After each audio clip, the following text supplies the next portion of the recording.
नमस्कार, ये है मानव धर्म और आप सुन रहे हैं श्री हंस ऑडियो पुस्तक माला। पुस्तक का नाम ज्ञान दीपक, लेखक परम संत सद्गुरुदेव श्री हंस जी महाराज। मन की एकाग्रता का सच्चा उपाय। संसार में अनेकों मतांतर फैले हुए हैं और अपने अपने मतानुसार कोई नमाज पढ़ता है, कोई रोजा रखता है, कोई हज करके मक्का जाता है, कोई पूजा पाठ यज्ञ हवन करता है, कोई वेद पढ़ता है, संध्या करता है या गायत्री का जाप करता है, कोई सीताराम, कोई राधे श्याम आदि प्रिय लगने वाले नामों का कीर्तन करता है, कोई देव मंदिर में दर्शन करने जाता है, कोई 68 तीर्थों का भ्रमण करता है। हम सारे संसार के लोगों से यह पूछते हैं कि इन क्रियाओं को करते समय मन कहाँ रहता है। मान लो आज किसी ने 1 घंटा नमाज पढ़ी या संध्या की या किसी नाम का अथवा मंत्र का 1 घंटा जाप किया, किंतु जब ऐसा करते हुए आज मन एकाग्र नहीं हुआ तो कल या परसों ऐसा करते हुए मन कैसे एकाग्र हो जाएगा। इस तरह सारी उम्र में कभी भी मन एकाग्र नहीं होगा। जब तक मन एकाग्र नहीं होगा तब तक उसे सुख, शांति, मोक्ष या निजात भी नहीं मिल सकती। इसलिए सभी विचारों के मानने वाले लोगों से हमारी यही प्रार्थना है कि सच्ची सुख शांति या मन के एकाग्र करने वाले सच्चे साधन को जानने के लिए मानव उत्थान सेवा समिति द्वारा स्थान स्थान पर होने वाले मानव धर्म सम्मेलन में पधारें, जिनकी सूचना हंसादेश, सचित्र हिंदी मासिक पत्रिका तथा मानव धर्म संदेश में भी प्रतिमाह प्रकाशित होती है। प्रिय सज्जनों, सभी शास्त्रों और सभी धर्म ग्रंथों में एक भगवान के नाम की ही महिमा गाई गई है। एक भगवान का नाम ही पावन है। जो भगवान के पावन नाम का स्मरण करता है वह भी पावन या पवित्र हो जाता है। जहाँ कहीं मंदिर बनाया जाता है या जहाँ बैठकर पूजा पाठ या संध्या की जाती है वह जगह भी पवित्र ही मानी जाती है। गंगा भी पवित्र मानी जाती है क्योंकि वहीं भगवान का नाम लिया जाता है। साधु महात्मा भी पवित्र माने जाते हैं क्योंकि वे भी भगवान का पावन नाम जपते हैं। इसलिए साधु संतों का चरणामृत भी लिया जाता है और उनकी चरण धूलि भी मस्तक पर लगाते हैं। गुरुद्वारों में बड़े बड़े लोग तो अब भी जूतों को रुमाल से झाड़ते हैं, उस धूलि को सर पर लगाते हैं। वह इसलिए कि कोई नाम जपने वाला आया होगा तो हम भी पवित्र हो जाएंगे। वास्तव में भगवान के नाम से बढ़कर संसार में दूसरी कोई भी वस्तु नहीं है। रत्नाकर जैसा डाकू भी पावन नाम का स्मरण करके ऋषि कहलाया। गीता के अध्याय 8 श्लोक 5 में भगवान ने समझाया है कि जो प्राणी अंतकाल में मेरा सुमिरन करते हुए शरीर छोड़ता है वह मुझे ही मिलता है। तुम लोग वेदों का पाठ करते हो, पर क्या मरते समय सारे वेदों का पाठ कर सकोगे? यदि किसी भी वेद के किसी एक मंत्र का या गायत्री का ही उच्चारण करते हुए शरीर छोड़ने से भगवान में मिल सकते हैं तो फिर चारों वेदों को रटने से क्या लाभ? इस तरह तो एक मंत्र सच्चा और बाकी सभी वेद झूठे हुए। इस प्रकार गीता, रामायण, कुरान, बाइबल और ग्रंथ साहब आदि का पाठ करने वाले मरते समय क्या इनका पाठ कर सकेंगे? यदि नहीं तो फिर इनके पाठ करने से क्या लाभ? मरते समय तो हाथ पैर अकड़ जाएंगे, जुबान बंद हो जाएगी, माला नहीं फिरेगी और न किसी तंत्र मंत्र का उच्चारण हो सकेगा। मंदिर जाना, तीर्थों में भ्रमण करना, नमाज पढ़ना और यज्ञ हवन करना आदि कोई भी क्रिया मरते समय नहीं हो सकेगी। भगवान ने गीता के अध्याय 8 श्लोक 6 में समझाया है कि अंत समय वही बात याद आती है जिसका जीवन भर अधिक चिंतन किया जाता है। अब आप लोग स्वयं ही विचार करें कि इन तंत्र मंत्रों का उच्चारण करते समय या जिन बातों को आप भजन या भक्ति समझते हैं, उनको करते समय आपका मन कहाँ रहता है? कबीर महात्मा कहते हैं, माला तो कर में फिरे, जीभ फिरे मुख माही, मनुआ तो दसों दिशि फिरे, यह तो सुमिरन नाही। माला फेरत युग गया, पाया न मन का फेर, कर का मण का डारी दे, मन का मण का फेर। जब आप लोग अब भी भगवान का स्मरण ध्यान नहीं करते, तो तुम्हें अंत समय भगवान की कैसे याद आएगी? शरीर की कोई क्रिया तो उस समय नहीं हो सकती, और अंदर की क्रिया को या अंदर की माला के मणके को तुम जानते ही नहीं। भगवान ने गीता के अध्याय 8 श्लोक 7 में कहा है, तस्मात् सर्वेषु कालेषु मामानुस्मर युद्ध च। हे अर्जुन, तू हर समय निरंतर मेरा स्मरण भी कर और युद्ध भी कर। भगवान लड़ाई में 3 बातें करने को कहते हैं, अपने शरीर की रक्षा करना, दुश्मन को मारना, और इस पर भी भगवान का निरंतर स्मरण करना। निरंतर, जिसमें किसी प्रकार का अंतर न पड़े। दुनिया के लोग 2 महीने 4 महीने का अखंड कीर्तन या अखंड पाठ रखते हैं, मगर जब 4 महीने या 6 महीने के बाद खंडन हो ही जाना है, तो यह अखंड कहाँ हुआ? जिसका कभी खंडन नहीं होता, अखंड तो उसी को कहते हैं। जिसको पावन नाम, पाक नाम, सत्य नाम, अमृत नाम, शब्द ब्रह्म, अखंड नाम, बीज मंत्र या महामंत्र वेद शास्त्र में कहकर समझाया है, उसी का निरंतर स्मरण हो सकता है। भगवान राम ने समझाया है, बड़े भाग्य मानुष तन पावा, सुर दुर्लभ सद ग्रंथ ही गावा, साधन धाम मोक्ष कर द्वारा, पाय न जेहि परलोक संवारा। कोई भी देवी देवता या पशु पक्षी हलवा खीर आदि नहीं बना सकते। मनुष्य बना भी सकता है और खा भी सकता है। इसलिए मनुष्य शरीर को कर्म योनि और बाकी सभी भोग योनि बतलाते हैं। इसी में मोक्ष की प्राप्ति भी हो सकती है। आगे भगवान राम कहते हैं, और हु एक सुगुप्त मत, सबहि कहो कर जोरी, शंकर भजन बिना नर, भक्ति न पावहि मोरी। शंकर भजन वह है जो भजन स्वयं शंकर जी ने किया। महामंत्र जोई जपत महेशु, काशी मुक्ति हेतु उपदेशु। महामंत्र उसको कहते हैं जिसका न शुरू है न आखिर है।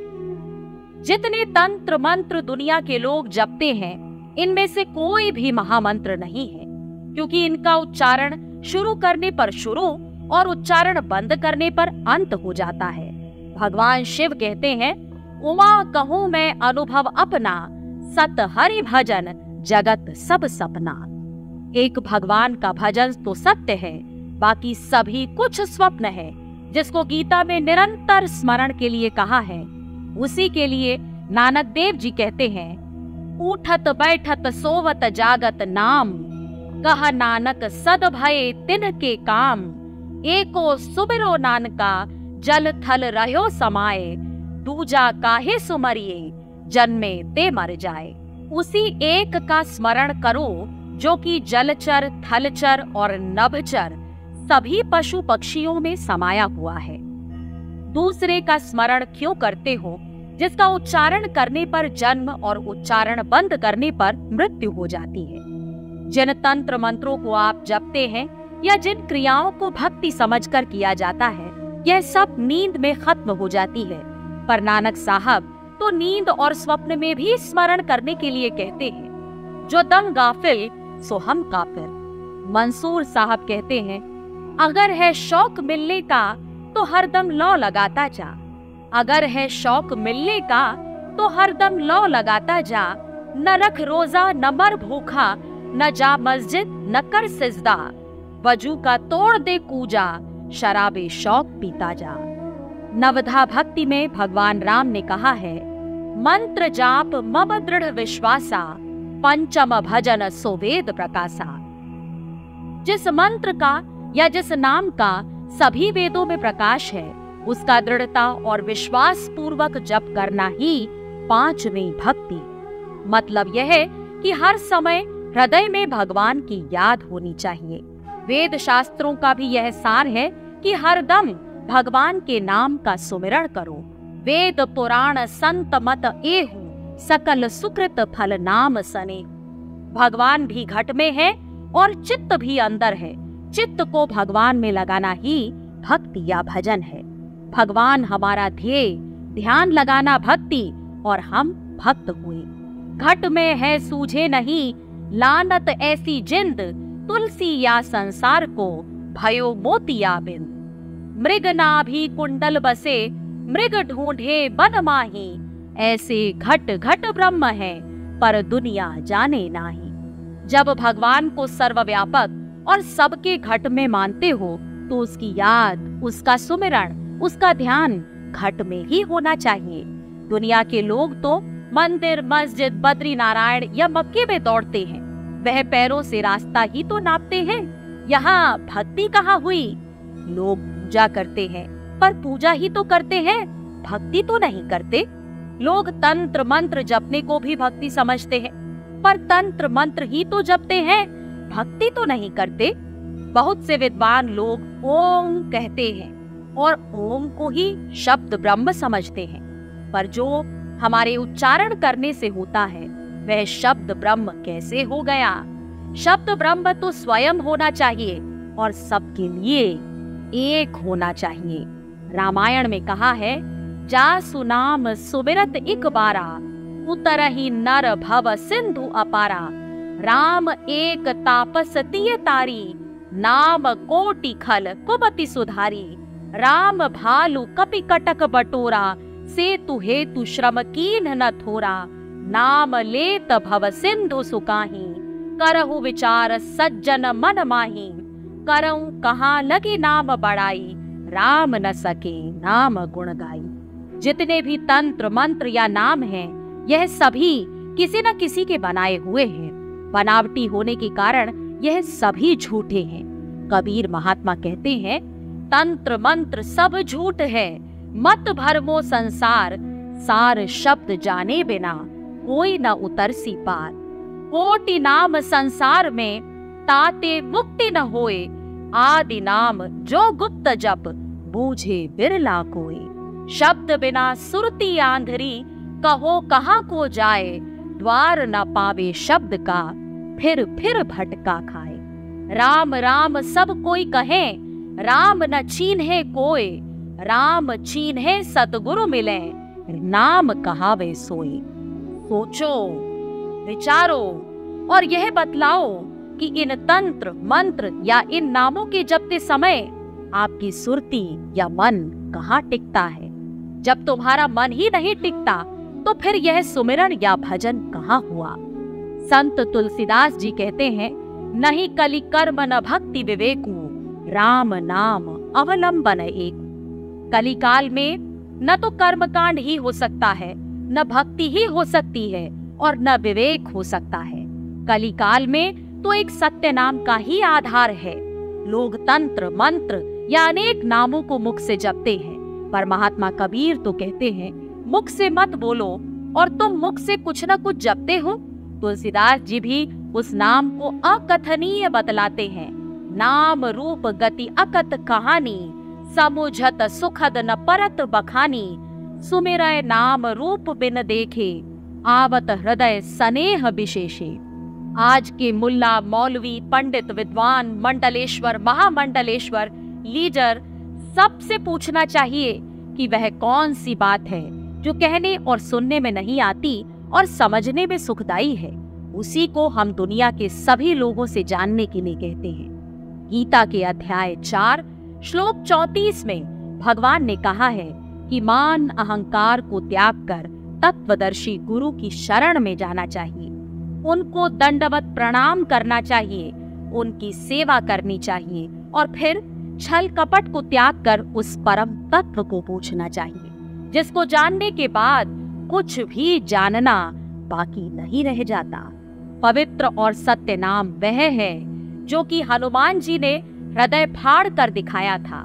वही नाम हम सब के अंदर भी है, लेकिन गुरु के बिना उस नाम का ज्ञान नहीं होता।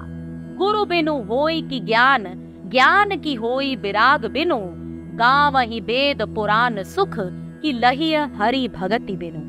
भक्ति सुतंत्र सकल सुख खानी, बिनु सतसंग न पावहि प्राणी। राम भक्ति चिंतामणि सुंदर, बसई गुरुड़ जाके उर अंतर। परम प्रकाश रूप दिन राती, नहीं चाहिए कछु दिया घृत बाती। कहूँ भक्ति पथ कवन प्रयासा, योग नमख जप तप उपवासा। भक्ति तात अनुपम सुख मूला, मिलई जो संत हो ही अनुकूला। सुनु खगेश हरि भक्ति बिहाई, जे सुख चाहहि आन उपाई। ते सठ महा सिंधु बिनु तरनी, पैरी पार चाहहि जड़ करनी। जाति पाति कुल धर्म बढ़ाई, धन बल परिजन गुण चतुराई। भक्तिहीन नर सोहहि कैसे, बिनु जल बारिद देखिए जैसे। भक्तिहीन गुण सुख सब ऐसे, लवण बिना बिहु व्यंजन जैसे। भक्तिहीन बिरंचि किन होई, सब जीवहु सम प्रिय मम होई। भक्तिवंत अति नीचहु प्राणी, मोहि प्राण प्रिय अस मम वाणी। तीन रोशनियों को तो कुत्ता, गधा, सुअर आदि सभी देखते हैं, पर चौथी रोशनी मनुष्य ही देख सकता है। वेदों में भर्गो, उपनिषदों में ज्योति, गीता में विश्वरूप, रामायण में परम प्रकाश भक्ति, कुरान में नूर में डिवाइन लाइट और ग्रंथ साहब में जिसे चांदना कहते हैं, उसे प्रत्येक मनुष्य को अवश्य अंदर देखना चाहिए। परमात्मा सभी के अंदर है तो उसका नाम और प्रकाश भी सभी के अंदर होना चाहिए। गीता के अध्याय 15 श्लोक 6 में कहा है, न तद भासयते सूर्यो न शशांको न पावकः, यद गत्वा न निवर्तन्ते तद धाम परमम मम। भगवान कहते हैं कि जहाँ सूर्य, चंद्रमा, अग्नि और बिजली की रोशनी नहीं है, और जहाँ जाकर जीव वापस संसार में लौटकर नहीं आता, वही मेरा परम धाम है। ग्रंथ साहब में लिखा है, ज्योत में ज्योत समानी। उस जगह को जीव मनुष्य योनि में ही देख सकता है, क्योंकि मनुष्य योनि ही कर्म योनि है और बाकी सब भोग योनियां हैं। गुरु नानक देव जी कहते हैं, जे सौ चंदा उगवे सूरज चढ़े हजार, एता चांदन होइया गुरु बिन घोर अंधार। कबीर साहब कहते हैं, गगन मंडल के बीच में तहा झलके नूर, निगुरा महल न पाइया पहुँचेगा गुरुपुर। जिसे नूर कहा है उसे निगुरा आदमी नहीं देख सकता। बुद्ध भगवान की मूर्ति में चेहरे के चारों ओर प्रकाश दिखाया जाता है। बुद्ध को अपने अंदर ही उस रोशनी का ज्ञान हुआ था और उन्होंने अपने जीवन काल में उसी रोशनी का प्रचार किया था। पर आज की दुनिया को इन बातों के सोचने का समय ही नहीं है। दुनिया के लोग तंत्र मंत्र बताने वालों को या पूजा पाठ यज्ञ हवन करने वालों को, कान फाड़ने और डंडा देकर दंडी स्वामी बनाने वालों को, जनेऊ देकर गायत्री मंत्र जपाने वालों को गुरु समझ लेते हैं। पर गुरु तो ज्ञान देता है। तंत्र मंत्र या बाहर की कोई भी क्रिया नहीं बतलाते। घु नाम अंधकार, रू नाम प्रकाश। जो अंधेरे को मिटाकर प्रकाश करे, उसी का नाम गुरु है। बंतौ गुरु पद कंज, कृपा सिंधु नर रूप हरि। महामोह तप पुंज, जासु बचन रवि करनी कर। अपने अंदर सच्चे नाम को जानना और अपने उस स्वयं प्रकाश को देखना तो ज्ञान है, और बाकी सब कुछ अंधकार है। गीता के अध्याय 11 श्लोक 8 में भगवान ने कहा है कि हे अर्जुन, तू मुझे इन आंखों से नहीं देख सकता। मैं तुझे दिव्य या अलौकिक नेत्र देता हूँ, जिसके द्वारा तू मेरे सत्य चित्त आनंद स्वरूप को देख सकेगा। जब भगवान स्वयं यह कहते हैं कि मेरा दर्शन इन आंखों से नहीं हो सकता, तो पुजारी लोग मंदिरों में किसका दर्शन करा रहे हैं? यह ज्ञान कैसा है? तो गीता के अध्याय 9 श्लोक 1 और 2 में कहा गया है, इदं तू ते गुह्यतमं प्रवक्ष्याम्य अनसूयवे ज्ञानम विज्ञान सहितम यज्ञात्वा मोक्षये अशुभाभात राजविद्या राजगुह्यम पवित्रम इदम उत्तमम प्रत्यक्ष आवागमम धर्म्यम ससुखम कर्तव्यम अव्ययम। हे अर्जुन, मैं तेरे लिए बहुत ही गुप्त ज्ञान कहूंगा, क्योंकि तू किसी के अवगुणों को देखने वाला नहीं है। तू इस ज्ञान को पाकर सब अशुभ अर्थात पापों से मुक्त हो जाएगा। यह ज्ञान सब विद्याओं का राजा, गुप्त से भी अति गुप्त, प्रत्यक्ष फल देने वाला, धर्मयुक्त, साधन करने में सुगम और अविनाशी है।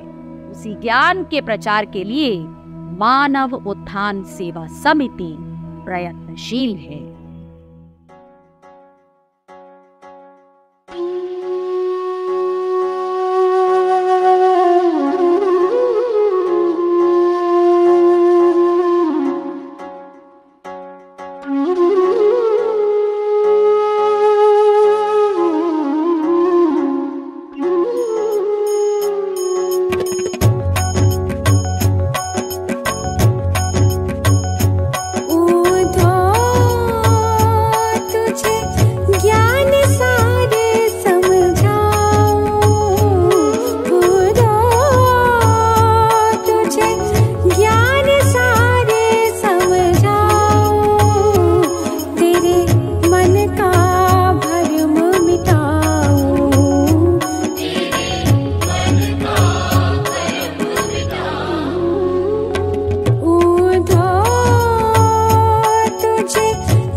मानव धर्म पर आप सुन रहे थे श्री हंस ऑडियो पुस्तक माला।